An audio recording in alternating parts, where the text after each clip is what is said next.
Hi guys, நம்ம homemade curd தான் பார்க்க போகிறோம். இதுக்கு வந்து ஃபஸ்ட்டு வந்து நான் பாலை ஒரு 1/2 லிட்டர் பாலை வந்து நல்லா காய்ச்சி எடுத்துக்கிறேன். பால் வந்து நல்ல வெதும்புற சூடில் இருக்கணும். ரொம்ப சூடாக இருக்கும்போது நம்ம தயிர் வந்து ஊற்றிட்டோம் அப்படி வந்து ஆறிருக்கவும் கூடாது. ஒரு வெதும்புற சூடில் இருக்கணும். ரொம்ப சூடாகவும் இருக்கக்கூடாது. அதில் வந்து நான் தயிரை வந்து ஆட் பண்ணிக்கிறேன். தயிர் வந்து கொஞ்சம் நிறையவே ஆட் பண்ணிக்கிறேன். நெக்ஸ்ட் வந்து நான் 1 ஸ்பூன் வந்து சுகர் ஆட் பண்ணிக்கிறேன். சுகர் ஆட் பண்ணும்போது வந்து நமக்கு கர்டு வந்து இன்னும் நல்லா கட்டியாகவே கிடைக்கும், திக்காகவே கிடைக்கும். இது எல்லாத்தையுமே ஒரு விஸ்கை வச்சு நான் நல்லா பீட் பண்ணிக்கிறேன். எவ்வளோ நம்மளால் முடியுமோ அந்தளவுக்கு பீட் பண்ணும்போது நம்ம ஆட் பண்ண அந்த கர்டு சுகர் எல்லாமே மிக்ஸ் ஆகி நல்ல ஒரு கன்சிஸ்டன்சிக்கு வரும்.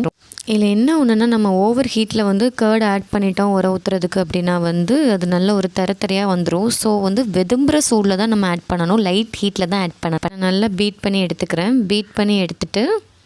பீட் பண்ணிவிட்டு இதை வந்து ஒரு கரெக்டாக ஒரு 1 டே வந்து அப்படியே நான் வைக்க போகிறேன். இதை வந்து ஒரு பவுலில் ட்ரான்ஸ்ஃபர் பண்ணி வச்சுட்டேன்.